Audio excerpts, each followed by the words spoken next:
성령의 역사 마스터 클래스 제21화 가이사랴의 바질과 성령론의 정립. 시청자 여러분, 안녕하십니까? 성령의 역사 마스터 클래스. 오늘은 그 21번째 이야기입니다. 지난 제20화에서 우리는 작은 거인 아타나시우스가 전 세계가 이단으로 기울어지는 상황에서도 흔들림 없이 니케아 신경을 수호했던 감동적인 이야기를 만났습니다. 예수 그리스도께서 성부 하나님과 동일 본질이심을 밝혀냄으로써 삼위일체 신학의 기초를 굳건히 했던 시간이었죠. 아타나시우스의 용기와 헌신은 로마 제국의 거대한 물결 앞에서 홀로 진리를 붙든 불굴의 신앙을 보여주었습니다.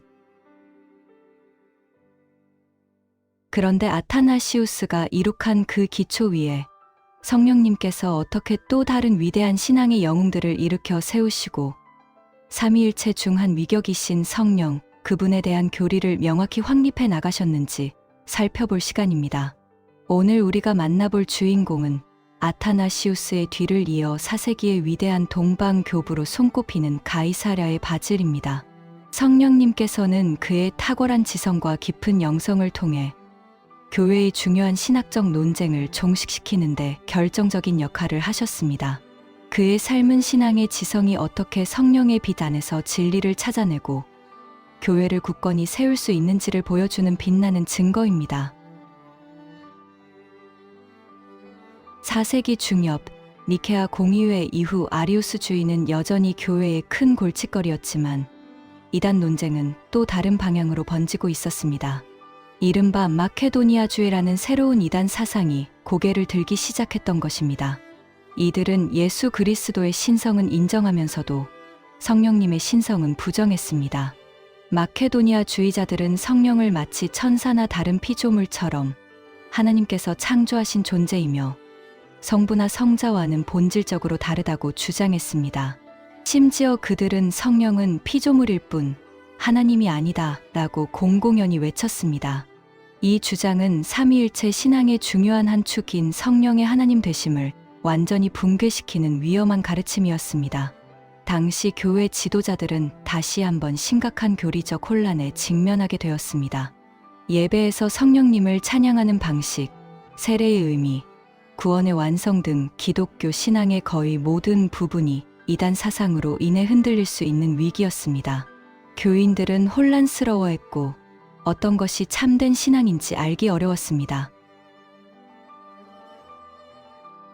바로 이때 성령님께서는 가이사랴의 바질을 들어 사용하셨습니다. 330년경 카파도키아의 가이사랴에서 태어났습니다. 그의 집안은 기독교 신앙이 아주 깊은 명문가였습니다. 할아버지와 할머니는 디오클레티아누스 황제의 대박해 때 순교를 경험했으며 부모님 모두 깊은 신앙을 가진 분들이었습니다.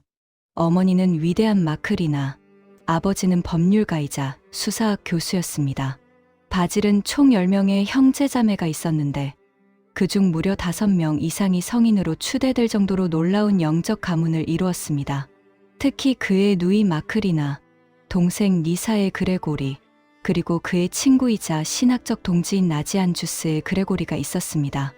이 3명을 묶어 카파도키아 교부라고 부르는데 이들은 삼위일체 교리를 확립하는 데 지대한 공헌을 합니다. 바질의 가문은 그야말로 성령의 은혜가 충만한 믿음의 유산을 자랑했습니다. 바질은 당대 최고의 지성과 교육을 받았습니다. 그는 고향에서 기초 교육을 받은 후 아테네와 콘스탄티노플에서 철학과 수사학, 그리고 다양한 학문을 깊이 있게 탐구했습니다. 아테네에서는 훗날 금구라 불리는 요한 크리소스톰과도 교류하며 평생의 우정을 쌓았습니다. 바질은 그야말로 지적으로 가장 완숙한 시대를 살았던 인물이며 누구보다 당대 최고의 지식인들의 언어를 능숙하게 구사할 줄 알았습니다. 수사학과 철학을 공부하면서 그는 인간 이성의 한계와 동시에 잠재력을 명확히 이해했습니다. 그는 세속적인 성공이 보장된 길, 즉 유명한 법률가나 정치인의 길을 걸을 수도 있었지만 성령의 이끄심에 따라 모든 것을 포기하고 수도사의 길을 택합니다. 그는 은둔수도 생활을 하며 깊은 기도와 성경 연구에 매진했고 이는 그의 신학적 통찰력을 더욱 깊게 만들었습니다. 그의 영혼은 세상의 화려함이 아닌 하나님의 진리 속에서 참된 만족을 찾고자 갈망했습니다. 바질은 수도 생활을 하면서도 교회가 직면한 문제들을 외면하지 않았습니다. 마케도니아 주의자들이 성령의 신성을 부정하고 심지어 당시 예배 의식에서 영광송을 드릴 때 성령님을 찬양하는 것을 금지하자 바질은 성령의 인도하심에 따라 이들의 주장을 정면으로 반박했습니다. 당시 동방교회는 하나님은 성부, 성자, 성령으로 세 위격이시지만 한 본질이시다는 삼위일체 교리의 큰 틀을 가지고 있었습니다. 아리우스주의는 성자의 신성을 부정했고 마케도니아주의는 성령의 신성을 부정했습니다. 바질은 성령님의 신성을 명확히 확립해야만 니케아 공의회에서 세워진 삼위일체 신학의 탑이 온전히 완성될 수 있다고 보았습니다. 그는 이단 사상이 삼위일체의 어느 한 부분이라도 무너뜨리면 결국 구원론 전체가 무너진다는 것을 분명히 인식했습니다. 이런 상황 속에서 바질은 성령의 권능을 힘입어 성령에 관하여라는 기념비적인 저서를 저술합니다. 이 책은 마케도니아 주의자들의 주장을 철저히 논박하고 성령님의 온전한 신성을 성경적, 신학적으로 굳건히 변호했습니다. 바질은 성령께서 성부와 성자와 동일한 신성을 가진 삼위일체 하나님이심을 강력하게 변호했습니다. 그는 성령께서 단순히 하나님의 능력이나 영향력이 아니라 성부와 성자처럼 독립적인 위격을 가진 하나님이심을 강조했습니다. 영광은 본질의 증거라는 그의 명제는 성령님께 성부, 성자와 똑같은 영광과 경배를 드리는 것이 곧 그분의 신성을 인정하는 것임을 명확히 했습니다. 이 책은 당시 교계에 큰 파장을 일으키며 성령님의 신성에 대한 확고한 교리적 기준을 제시했습니다. 바질은 성령님의 사역이 창조 때부터 구속 역사 전체에 걸쳐 어떻게 나타났는지 섬세하게 풀어냈습니다. 그는 성경의 창세기에서 성령이 수면 위를 운행하셨듯이 성령님은 창조 사역에 동참하셨다고 설명했습니다. 구약 시대에는 선지자들에게 영감을 주어 하나님의 뜻을 기록하게 하셨고 예수님의 탄생과 세례, 그리고 공생애, 사역 내내 성령님은 예수님과 함께 하셨습니다. 예수님께서는 제자들에게 보혜사 성령을 약속하시며 그분이 오시면 모든 진리를 가르치고 생각나게 하실 것이라고 말씀하셨습니다. 바질은 이러한 성경적 근거들을 들어 성령님이 피조물이 아니라 성부, 성자와 함께 영원히 존재하시는 하나님임을 강조했습니다. 또한 성령의 은사는 교회에 주어진 다양한 능력이며 이것은 성령님이 교회의 머리 되심을 보여주는 증거라고 했습니다. 바질은 또한 성령님이 성부와 성자로부터 영원히 발출하시며 모든 믿는 자 안에 내주하여 거룩하게 하시는 분임을 강조했습니다. 내주는 성령님이 우리 안에 거하신다는 의미이고 거룩하게 하신다는 것은 성령님이 우리의 죄된 본성을 변화시켜 하나님의 형상을 닮아가게 하신다는 의미입니다. 그는 성령의 은혜 없이는 아무도 그리스도를 온전히 믿거나 고백할 수 없다고 가르쳤습니다. 우리의 믿음의 행위, 회개의 눈물, 거룩한 삶을 살고자 하는 열망, 그리고 성경을 읽고 이해하는 모든 영적인 활동이 성령님의 내적 사역 없이는 불가능하다는 것이었습니다. 성령님께서는 단순히 외적으로 역사하시는 분이 아니라 우리 영혼 깊숙이 찾아와 우리를 새롭게 하시는 분이십니다. 이처럼 성령님께서는 바질을 통해 당시의 혼란 속에서도 명확한 진리를 제시하게 하셨고 기독교 신앙의 핵심인 삼위일체론을 완벽하게 완성시키도록 인도하셨습니다. 바질의 노력은 비단 신학적 논쟁에만 머무르지 않았습니다. 그는 교회의 영적, 사회적 책임에도 깊은 관심을 기울였습니다. 370년에 가이사랴의 감독이 된 바질은 단순히 목회적 지도자에 머물지 않고 성령의 지혜로 탁월한 행정 능력을 발휘했습니다. 그는 교회의 빈민 구제 활동에 앞장서 바질리아드라 불리는 거대한 구제 병원과 고아원을 건설했습니다. 이곳은 단순한 구호 시설이 아니라 의료 서비스, 직업 교육, 그리고 영적 돌봄이 함께 이루어지는 복합적인 사회복지 기관이었습니다. 가난하고 병든 자들을 위한 진정한 사랑의 공동체였습니다. 성령님께서는 그에게 지성뿐 아니라 당시 고통받는 이웃들을 향한 뜨거운 사랑과 실천적 지혜를 주셨습니다. 그는 설교를 통해서도 당시 만연했던 부와 사치에 대한 비판과 함께 가난한 자들을 돌보는 것이 곧 하나님을 섬기는 것임을 강조했습니다.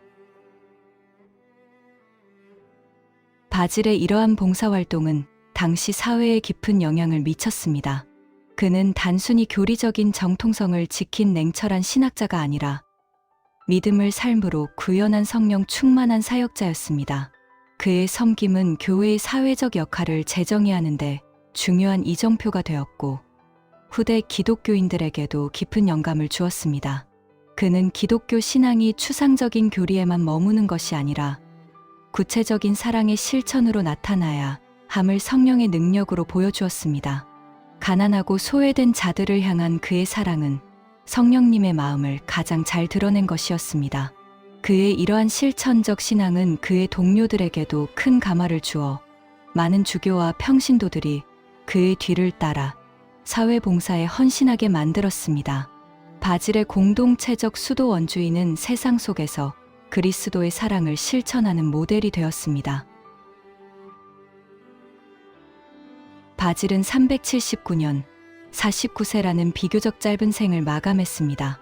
그는 심한 간 질환과 오랜 금식 등으로 늘 건강이 좋지 않았지만 불타는 열정으로 복음과 교회를 섬겼습니다.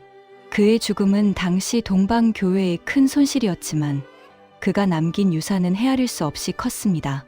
특히 성령에 관하여라는 그의 저서는 제1차 콘스탄티노플 공의회 300파 성령의 신성을 확립하는데 결정적인 교리적 토대가 되었습니다. 이 공의회에서 니케아 신경에 성령님의 신성을 명확히 고백하는 내용이 추가되었고 삼위일체 교리는 온전한 형태로 확립되었습니다. 이는 바질의 헌신적인 노력이 성령님의 인도하심 아래 얼마나 위대한 결실을 맺었는지를 분명히 보여주는 것입니다. 그의 신학적 통찰과 실천적 사랑은 동방교회 신학의 황금기를 여는데 결정적인 역할을 했습니다. 바질의 삶은 우리에게 무엇을 가르쳐 줄까요? 그는 혼란의 시대 속에서도 지적인 엄밀함과 뜨거운 영성을 겸비하여 진리를 수호했습니다. 성령님께서는 그에게 탁월한 논증 능력과 더불어 고통받는 이웃을 향한 깊은 연민과 사랑을 주셨습니다. 바질은 성령의 인도하심을 따라 이단으로부터 교회를 보호했을 뿐만 아니라 사랑의 실천을 통해 교회의 참된 모습을 구현했습니다. 그의 삶은 오직 성령님만이 사람의 마음과 지성을 변화시켜 교회를 온전한 길로 인도하시며 세상의 빛과 소금이 되게 하실 수 있음을 생생히 증거합니다. 그는 우리가 믿는 하나님이 어떤 분이신지, 그분이 우리 안에서 어떻게 역사하시는지, 그리고 그 믿음이 어떻게 삶으로 나타나야 하는지 온몸으로 보여주었습니다. 성령님께서는 오늘도 여전히 우리 안에서 역사하고 계십니다. 진리가 흔들리고 사랑이 식어가는 이 시대에 우리 또한 바질처럼 성령의 지혜와 능력을 구하며 올바른 신앙을 수호하고 이웃사랑을 실천하는 삶을 살 수 있기를 간절히 바랍니다. 성령님과 동행하는 삶을 통해 우리의 믿음이 더욱 깊어지고 우리가 속한 교회와 사회가 아름답게 변화될 수 있기를 기도합니다. 바질의 이야기가 우리 모두에게 성령님의 강력한 임재를 다시 한번 깨닫게 하는 계기가 되기를 바랍니다. 시청자 여러분, 가이사랴의 바질의 이야기를 통해 성령님에 대한 깊은 이해와 새로운 영적 감동을 얻으셨기를 바랍니다. 다음 제22화에서는 카파도키아 교부 삼총사의 또 다른 위대한 기둥, 바질의 절친한 친구이자 영적 동지였던 나지안주스의 그레고리가 어떻게 삼위일체 신학을 더욱 체계적으로 발전시켰는지 그 흥미진진한 여정을 이어가겠습니다. 성령의 역사는 지금도 계속되고 있습니다. 다음 시간까지 평안하세요.